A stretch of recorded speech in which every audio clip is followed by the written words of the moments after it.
Welcome to Behind the Page, the Eli Marks podcast, with your hosts, John Gaspard and me, Jim Cunningham. Hey there, Jim.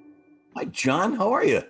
I'm good. It is so much fun to be back. We're now at episode 11 of season 2. 211. That's the number of this particular episode of the podcast.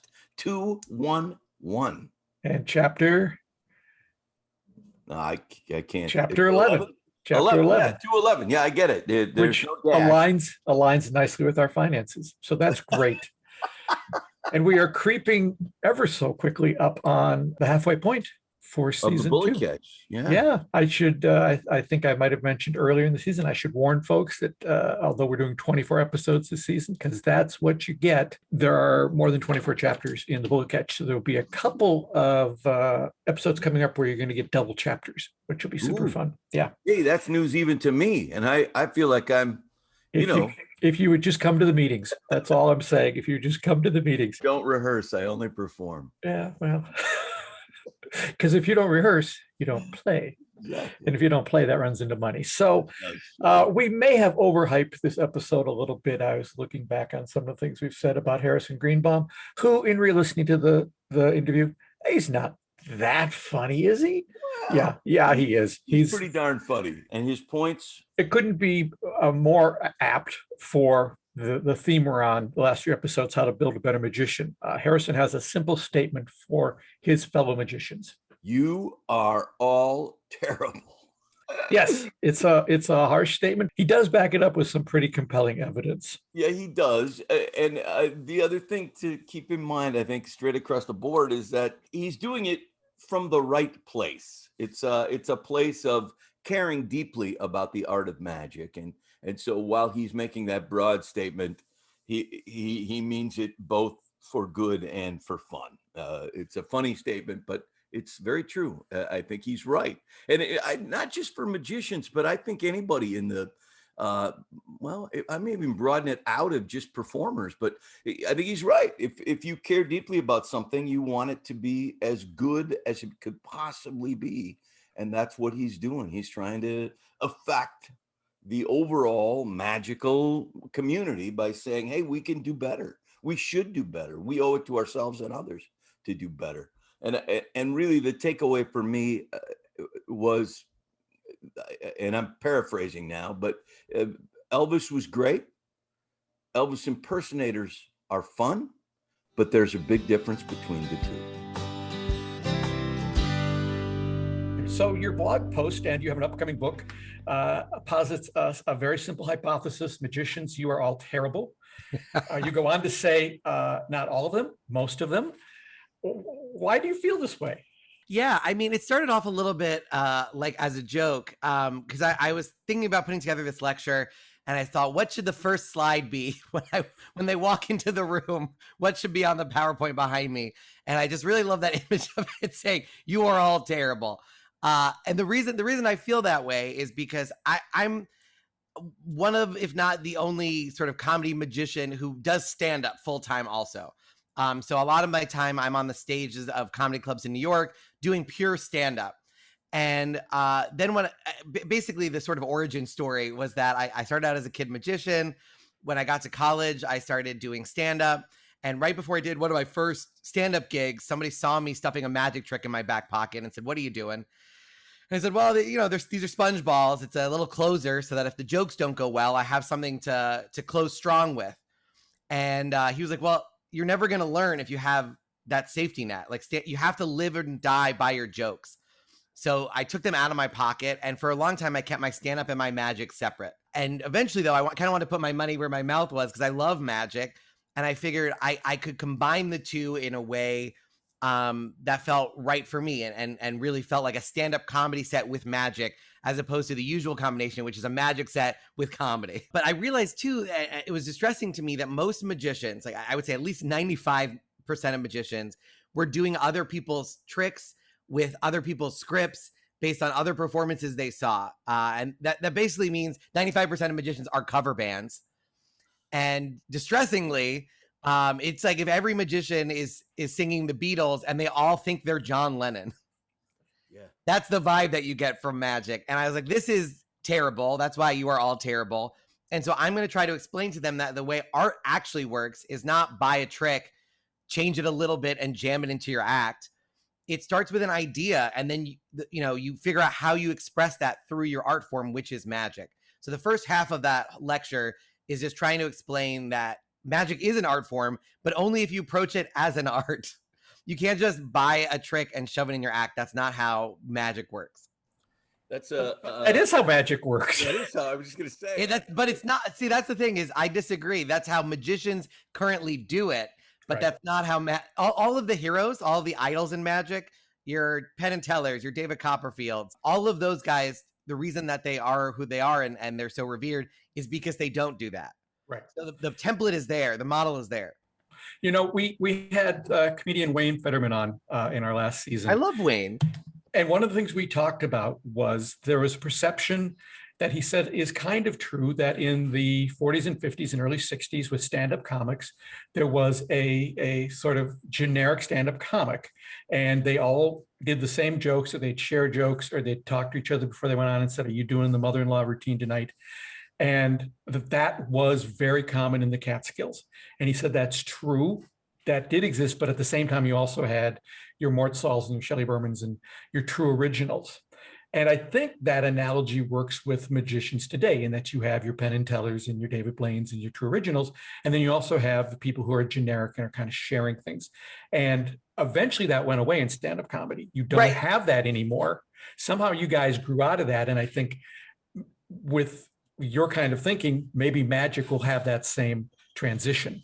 Right, but if you look historically, so stand-up comedy, and Wayne is the person to talk to about stand-up history. He literally wrote the book on it. But there's not that much history, right? So you go to vaudeville, and then the Catskills and the Borscht Belt, and we're talking about like within the lifetime, people have been alive that have seen basically all of stand-up. There are people who lived pre-stand-up, essentially.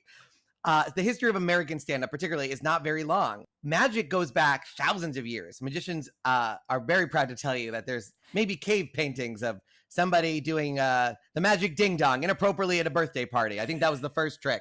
It was also the first human sacrifice when they found that man and said, "What are you doing?" But magic should be ahead of comedy. Like, it's had so many more years to develop. So that's sort of the tough love approach that I take. There's no excuses. Not even Eli Marks, by the way. I was reading one of the stories, and I'll read a quote from it. This is what he said. He said, "I then moved right into the classic magical snowstorm effect, which I and virtually every other magician in the world used as my finale when a big finish was required. No, Eli. Bad, Eli. Bad.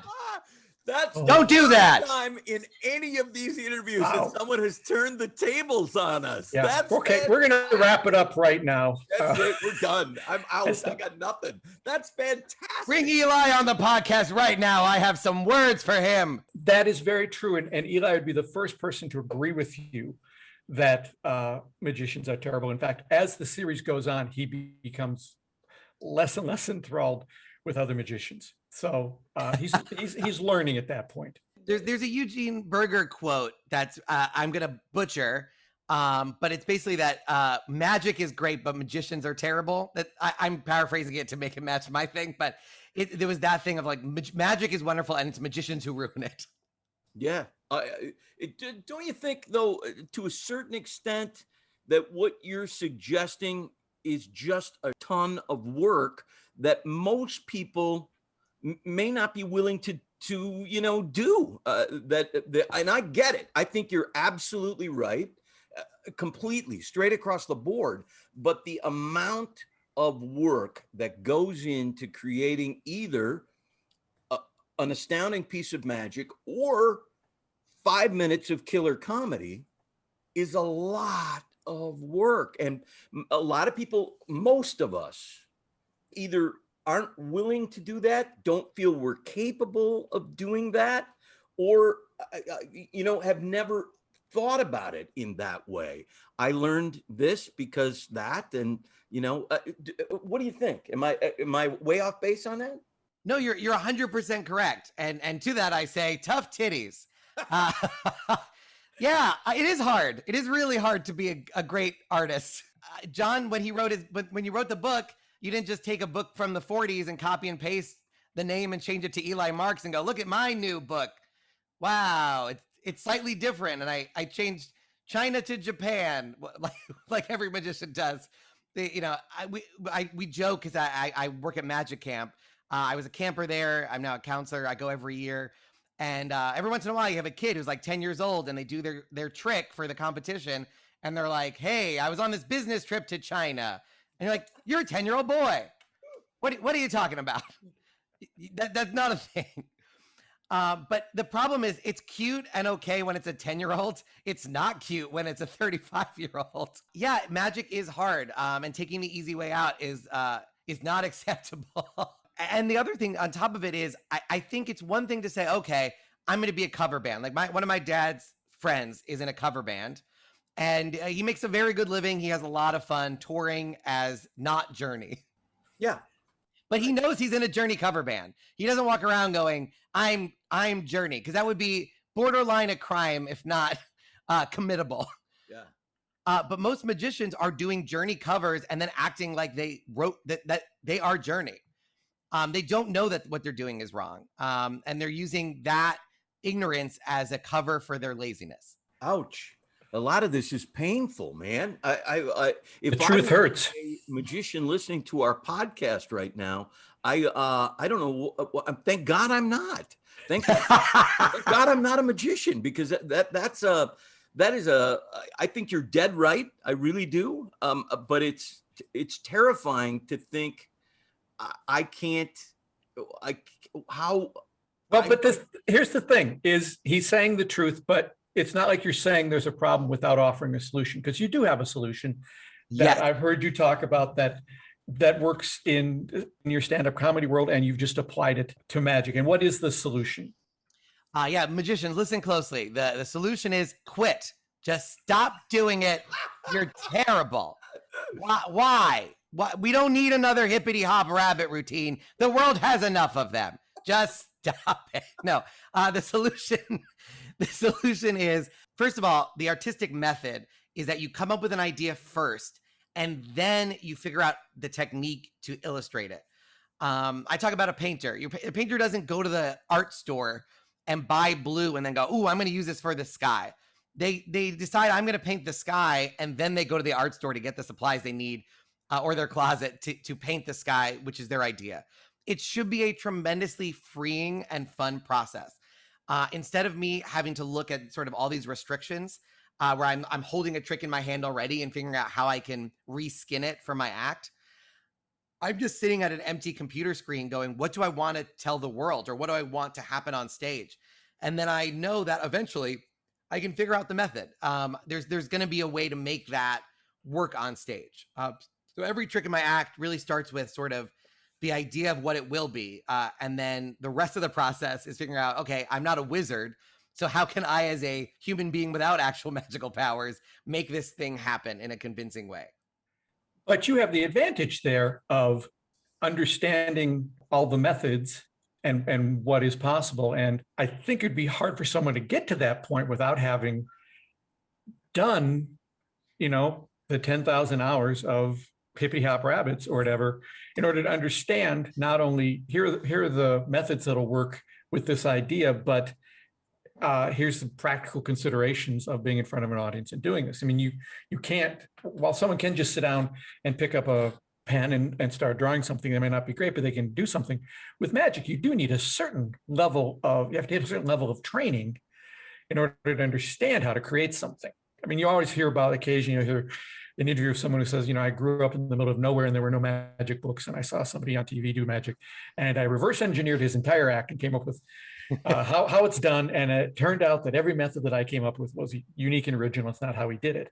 You hear about those folks occasionally, but that's the rare savant that's out there. I suppose what's happening is, in order to get the level of learning that you need to hit the level you're at to create, you can easily get in a rut and go, well, all right, I've learned everything that I need to know. I'm just going to buy that. I just saw this great trick. I'm going to buy that and add that to my act. I mean, it's definitely a rut that you'd get into. And since no one's putting a gun to their heads to get them out of that rut, what is your recommendation to try to make that what happened with stand-up comedy happen with magic, where it is all unique?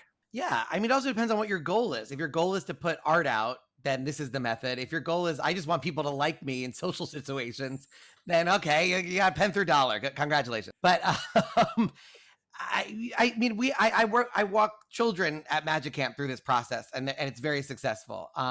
There are obviously you need to know the basics, but I think that's every art form. Yes, you can most people who know how to write can sit down and write a book. Their first book is probably going to be terrible. And it takes a while to learn how to do it. And there's a whole process too. Same thing with any art form. Stand-up comedy, the tools required are very small. I mean, I just need to write stuff down and then I need to speak them.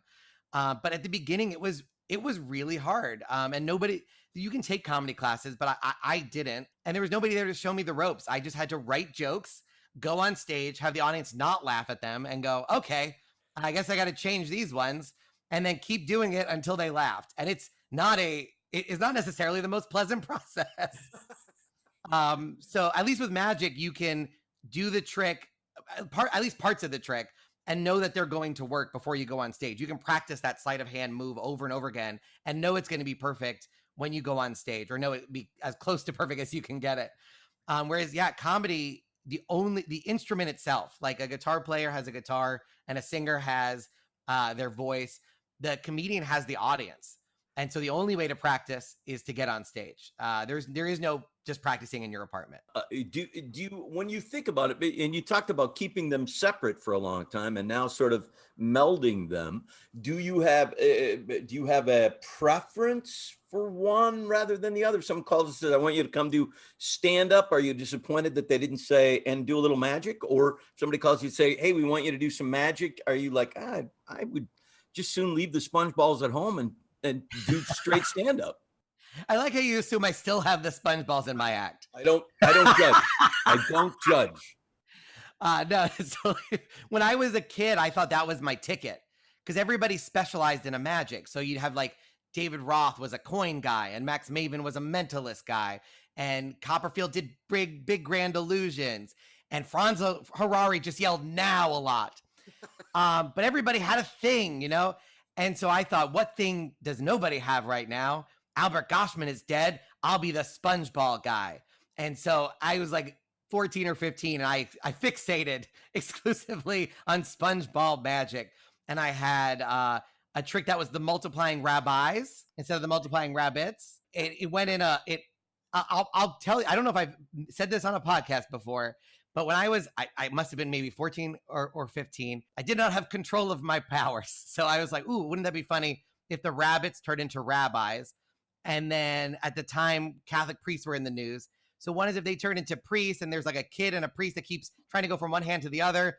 And then there was a Michael Jackson reference in there. Basically, by the end of my set, all the counselors sat me down and they're like, this might not be the material for you at the moment.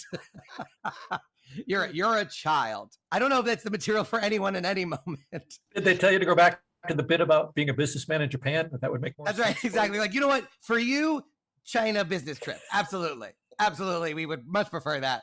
And ironically, that routine was probably a closer taste of where my broken brain would take my show 20 years from that moment than anything else. I always say, when I'm doing a lot of magic, when I'm like on the road, setting up a show, it takes 90 minutes to set it up and 90 minutes to break it down. And I'm checking my pockets. I'm like, man, it would be nice to just walk into the show and do stand up.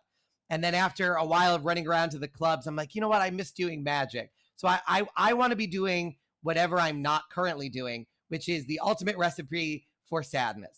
Hey. Well, at least you figured it out. That's nice. I've set myself up for just a lifelong of depression. You kind of hit on it, but let's end on a positive note. Yes, let's do it. So to a magician who's listening now, who hasn't turned off and deleted the podcast from their queue, what advice do you give them to stop being a cover band and start being an artist? I mean, it starts with with recognition. I mean, that's part of the thing of the lecture is opening it up by making magicians aware of this issue. Obviously, comedians write their own stuff. If you found out your favorite comedian didn't write their own stuff, I think you'd be disappointed in that person. We feel that way about all other artists, so we need to apply that to ourselves. The easy answer, even though this is a very easy description of a very hard process, is just come up with ideas and then figure out what the technique is. But here's a rhyming poem, and this is the key. Anything that rhymes is true. For example, when I started out as a comedian, they told me, don't poke where you joke. And I said, wow, there's no version of this for magicians, mostly because they don't have sex. But here's the rhyme that is important, though. Is it true? Is it new? Is it you? When I talk about art having a point, I wanted to kind of give the readers, this is in the forthcoming book, You Are All Terrible, the book. Sometimes I like the colon to be part of the title. But yeah, is it true? Is it new? Is it you? So the true part is what you're putting out into the world true to the world? Jokes based on stereotypes? Probably not true. Not really helpful or useful. If you're creating a fictional world also, is it true interiorly? Is it true to the world that you've created? Eli Marks might not live in the he lives in a version of the real world that can have its own set of rules. So he has to be true to that. Same thing with a magician. You might not actually follow the rules of the world, but you need to know what the rules are. There are rules. So that's true. Is it new? Is what you're putting out, has it never been done before? Doesn't mean you can't put out another murder novel, a murder mystery novel, but is what you're doing, as Darren Brown would say, in dialogue with past art? Are you furthering the conversation? If you're going to make audience people spend time watching what you do, and you're going to spend time creating it, it should be it should be new. It should be something they haven't seen before, and something that progresses their understanding and their enjoyment of the world. And then is it something that you uniquely can be doing? You know, the ideal for a comedian is when you hear a joke, even if you're just reading it, you're like, that's a Seinfeld joke, or like, that's a Chris Rock joke. Part of it is having a unique voice and point of view, but do things that only you can do. If you're doing something that can be easily pasted into somebody else's act, or you just took something from somebody else's act and pasted it into yours, it's losing the you-ness. That's why I find it really hard to believe that when you go to a magic store, you can find a perfect trick ready-made to go into your act, because the you that made it is not the you that's doing it. And also it's what makes it unique and helps you get all the things that you want. Be booked, be known, be appreciated by delivering a product that only you can deliver. So those are the sort of three things that you need to ask yourself about the things in your act and your act in general. Is it true? Is it new? And is it you? You love magic and you love comedy. And so what you're saying is coming from not a place of anger or discouragement or you're coming from a place of, hey, I love this. And if you love it, there are ways that it can be more meaningful to you and to your audience. And that's really the crux of the biscuit. And so I like what you're saying a lot. I still, like if I go see a cover band and they play Thunder Road by Bruce Springsteen, I still go, oh, this is one of my favorites. And I'm okay with the fact that as long as you said earlier, as long as the guy doesn't say, yeah, I wrote this. This is right. I created this song, Thunder Road. So I still think that there's a place for sort of being able to do good magic well, even if you are not somebody who can, like you can, sit down in front of a blank screen and create something that is new and you and true. I personally might not be able to do that. I'm terrified by looking at that white screen. And so having the sort of, but I agree with you 150%. I think that there's maybe some room here for people who are like, oh my gosh, I just want to do a little magic because I love it. Okay. Yeah, and there also is the world. I mean, there's a difference between musicians and people are like, I just want to play the guitar for fun, and that there's room for that. I think it's more of a numbers game, right? In music, I would say most of the touring acts are doing their own stuff or collaborating or whatever. and the cover bands make up a small percentage. I'm saying that for magic to really be viable as an art form and to go the distance, we're in an untenable situation where 95% of the performers, even the big ones, or the people that are doing big business are cover bands. So we just need to shift that. And yeah, and I appreciate what you said in terms of, I do love magic. And this is me trying to get magic, let magic go the distance and be the reason people don't appreciate magic sometimes is because we're doing this. And I want everybody to love magic. Yeah, like you said, Jim, before we listened to the interview, it's really all about loving magic and wanting it to be better. That's really his, as inflammatory as his message may sound, that's really the basis of what he's saying.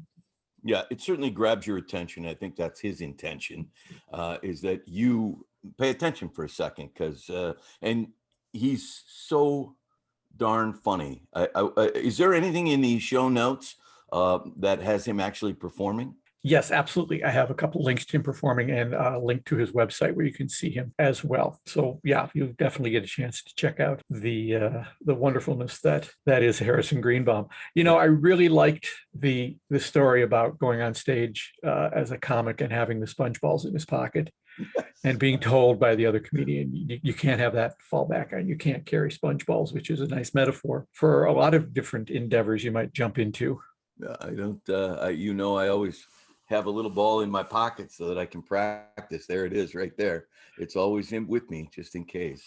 So maybe, and I never, I don't do that trick. I just practice it.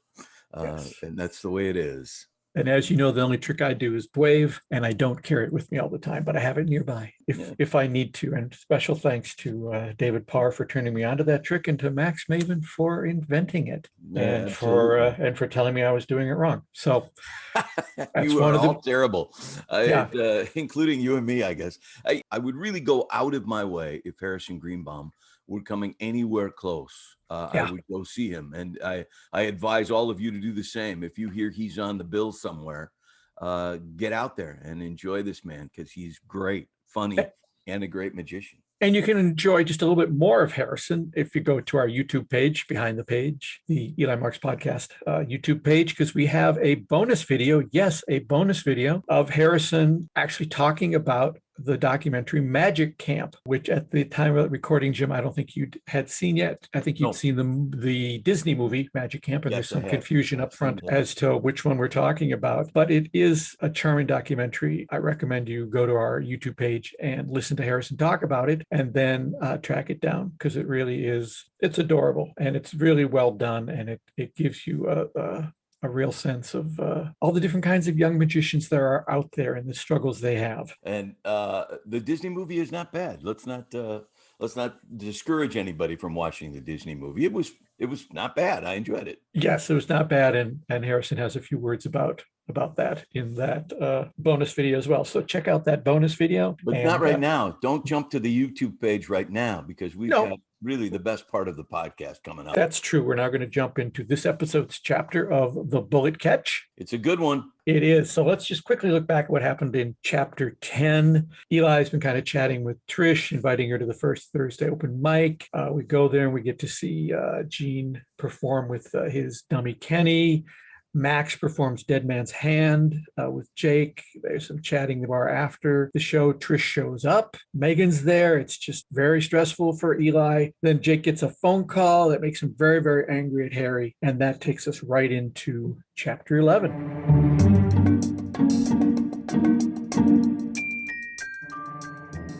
The Bullet Catch, an Eli Marks mystery. Chapter 11. Having breakfast with Harry had become a tradition ever since I moved back in after my divorce. Generally, I'd wander downstairs to his apartment once I heard the familiar sounds of his early morning rituals coming from the rooms below mine. We'd share some coffee and the morning paper. Although more and more I read it off my iPad, while he's still a holdout for a traditional newspaper made out of actual paper. There generally wasn't much conversation, just the occasional comment about a newsworthy item or the short discussion of a plan for the day that lay before us. On this particular morning, things were quieter than usual as we sipped our coffee and took bites from our respective toast slices. After the dust-up in the bar the night before, I thought it prudent to let Harry talk when he was ready to talk and not to push the issue unnecessarily. It had taken a while for me to understand what Jake was so upset about, as he was one of those people who becomes increasingly incoherent the angrier he gets, repeating the same key words over and over. In this case, the words were dead man, Harry's fault, and dead man. While the words were certainly emphatic, they were not particularly insightful or helpful.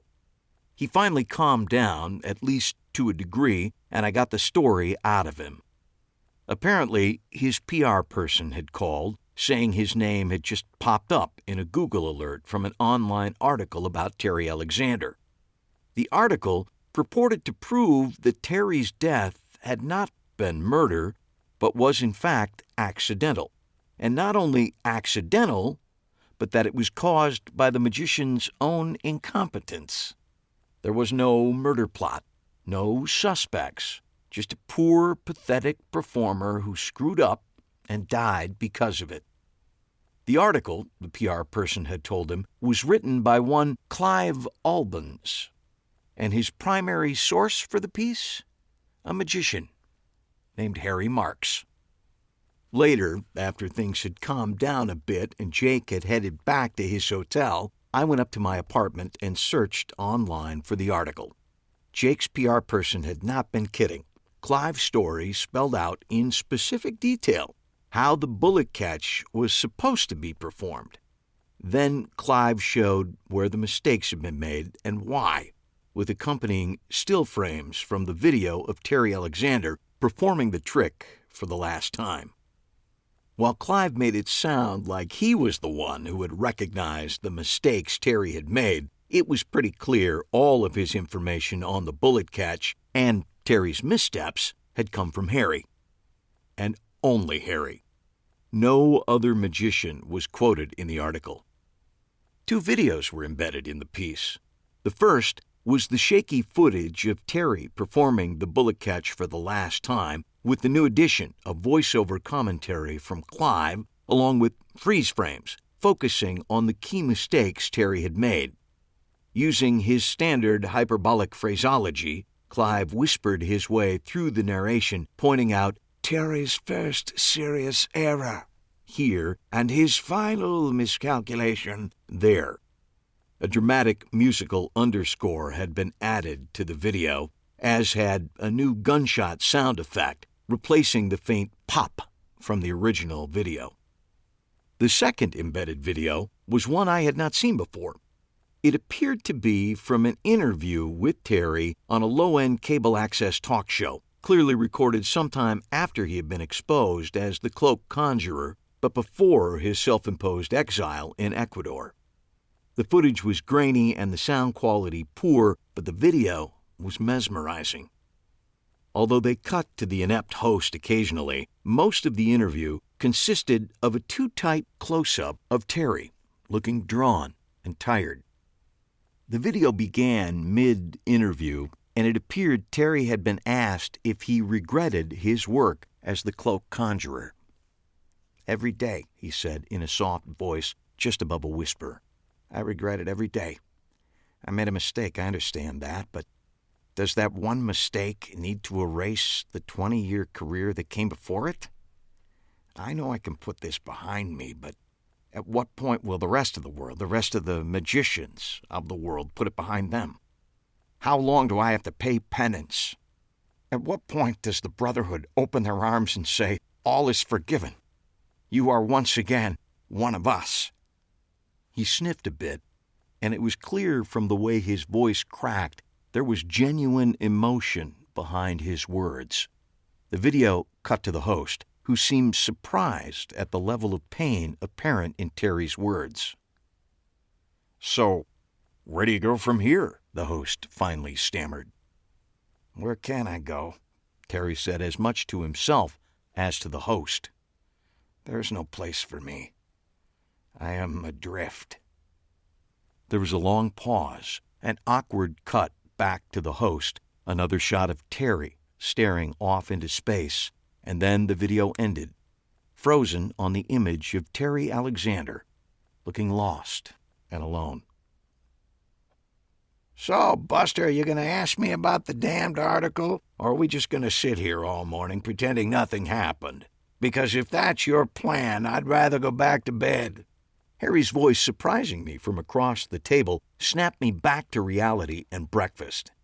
I set down the iPad I hadn't really been looking at. "I figured you'd talk about it when you wanted to talk about it," I said. "Do you want to talk about it?" "No, but I'd rather do that than sit here in silence." "We usually don't talk during breakfast. How is today any different?" "Today's silence is more intentional and annoying," he said, setting down the paper and picking up his coffee cup. "You want more coffee?" he asked as he crossed the small kitchen to the coffee maker. "No, thanks, I'm good." Harry refilled his cup and then added a generous amount of chocolate milk to the brew, stirring it slowly as he made his way back to the table. "The floor is open for questions," he said as he sat back down. He took a sip of his coffee, which at this point was basically coffee-flavored chocolate milk, then set the cup back in the saucer. He folded his hands and looked at me, the picture of innocence. "All right," I said, leaning back and prioritizing my questions, which were legion. "Obviously, my friend Jake is upset." "Your friend Jake made that abundantly clear last night, loudly and at great length. He turned a pleasant evening into a verbal equivalent of a bar brawl." "Well, can you blame him? You revealed the method behind the bullet catch in a national publication," I began. Harry cut me off. "I revealed one method," he said sharply. "Only one method, and certainly not the best or cleverest version of that trick." "This is sounding very much like the defense the cloak conjurer raised about 25 years ago, and we both know how well that was received." "Be that as it may, I see nothing wrong in revealing the method behind that trick. It's an insanely risky trick. No one should do the bullet catch." "Yes, I can agree with that, but you just told everyone and his brother how to do it." "Yes, and now that everyone knows how it's done, there'll be precious little demand to see it performed." I couldn't quite see my way around his Byzantine logic. "Okay, let's skip over that part. Why did you tell all of this to, of all people, Clive Albans? You hate Clive Albans." "Nonsense. I don't hate anyone. Hate is a very strong word." "That may well be, but it's the word you always use in reference to Clive Albans. To quote you, for example, 'I hate Clive Albans,' or 'That pest Clive Albans came in the store while you were out. God, how I hate him." Harry scowled. "Those may have been my words, but you're adding a tone I never used." I sat back and rubbed my eyes. When I opened them, he was still staring at me like a kid forced to appear in front of the principal for a crime he didn't commit. "Is that all?" he asked. "Or can I go down and open the store?" "The store doesn't open for another half hour," I said, "and we're unlikely to see any customers for 2 hours after that." "I have things I can be doing." "Such as?" He stared back at me defiant. "Work-related things," he finally said. "Things having to do with work." "Okay, let me ask you this." I leaned forward and tried to take any tone of accusation out of my voice. "Why did you tell Clive Albans how the bullet catch was done?" "Because he asked." "In the past, you wouldn't tell him how the simplest trick in our shop worked." "Perhaps he phrased his question in a nicer manner than some people I could name." I took a deep breath and looked him straight in the eyes. "When you told him how the bullet catch was performed," I said, "did you know he was asking because he's doing a story on the movie they're making about Terry Alexander, the one Jake North is starring in? And did you realize if you exposed the method behind the trick and the mistakes Terry made in performing it, you would destroy the mystery that is the basis of that film? that the film would no longer be a mystery about who killed Terry Alexander, but instead become a movie about an inept magician who died by doing a trick wrong.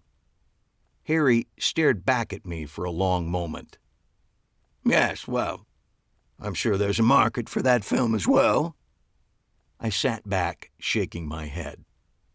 As Aunt Alice had said hundreds of times before, some days there was just no talking to him. Jake answered his cell phone on the third ring with a whispered, "Hello?"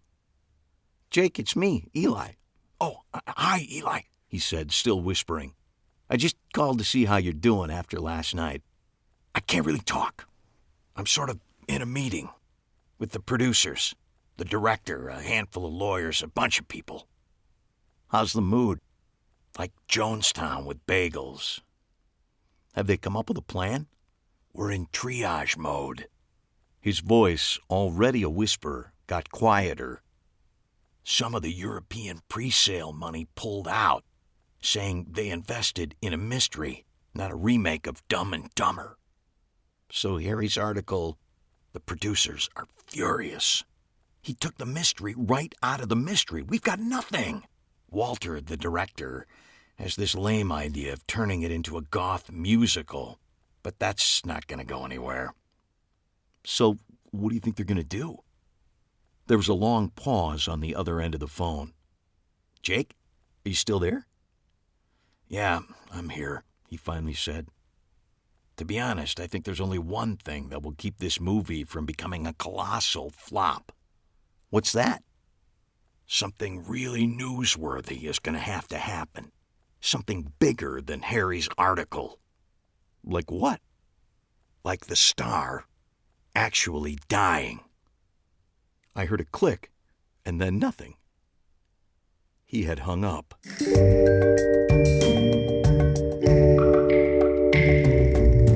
Yeah, I suppose that is a fair concern for Jake, that he probably doesn't want to die while making the movie, and it would help publicize the movie. That's Well, yeah, I would agree that although any publicity is good publicity, I think I we all know suppose that. so. Even if Harrison Greenbaum says right to your face, Eli's terrible, he's a bad magician. He Bad Eli. Yeah, I'd forgotten that he took Eli to task. how great that he read the book and is that into. I mean, that's, to me, that's an indicator that he really does care about this whole magic thing. He took the time to read the book. Yeah, that was really very sweet of him. And his message will continue in our next episode in a slightly different form. We have magician Ryan Kane, who's going to talk about stock lines and how to get rid of them, which is exactly what Harrison wants people to do. And what Ryan has done in his book, Out of Stock, is given us a process of how to remove and replace all the stock lines in your act, and is the first to admit that it took him a long time to do it. And I believe he even says he still has one more that he's working on. So it's not something that's going to happen overnight. But if you agreed with what Harrison said today, then listen up next episode, because Ryan O'Kane will tell you exactly step by step how to do it. Yeah, very difficult to get rid of a laugh line. And I know that from just, doing the work. It's, even if it's very difficult to kill a guaranteed laugh line that is going to get a reaction. What did we learn from Joe Bologna in My Favorite Year? In my business, you never cut funny. Yeah. So, and what hard. Ryan is suggesting is you don't cut the funny, you replace the funny. Because he even, as we'll learn when we talk to him next episode, he even says it's very weird to have a laugh that is no longer a laugh. And his reasoning is replace it. It's an interesting step-by-step process. So listen in next time, because if you follow his process, you can completely redo your act if you're a magician. If you're listening and you're not a magician, you don't need to redo your act. Your act is just fine. As far as we know, certainly a perfect continuation of this theme that we're in the middle of, how to build a better magician. Harrison Greenbaum, Ryan Kane, it's kind of a 1-2 punch. You could use both of their philosophies and turn out a different act. Yeah, and actually, it's going to be a 1, 2, 3 punch because following up with Ryan will be Kayla Drescher, who talks about making adjustments based on changing cultural norms.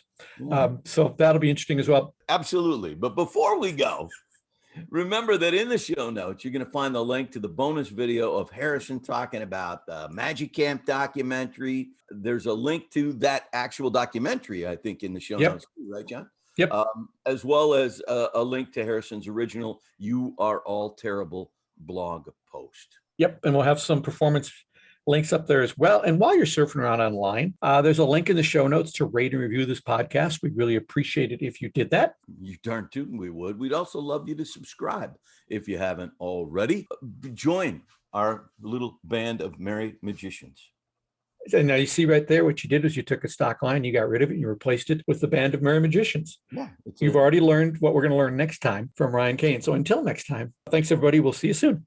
Take care, everybody. Bye-bye. This has been Behind the Page, the Eli Marks podcast, with your hosts, John Gaspard and Jim Cunningham. Produced by Albertsbridge Books at Grass Lake Studios. Find this podcast and all the books in the Eli Marks series at EliMarksMysteries.com. That's ELIMARKS Mysteries.com. And thanks for listening.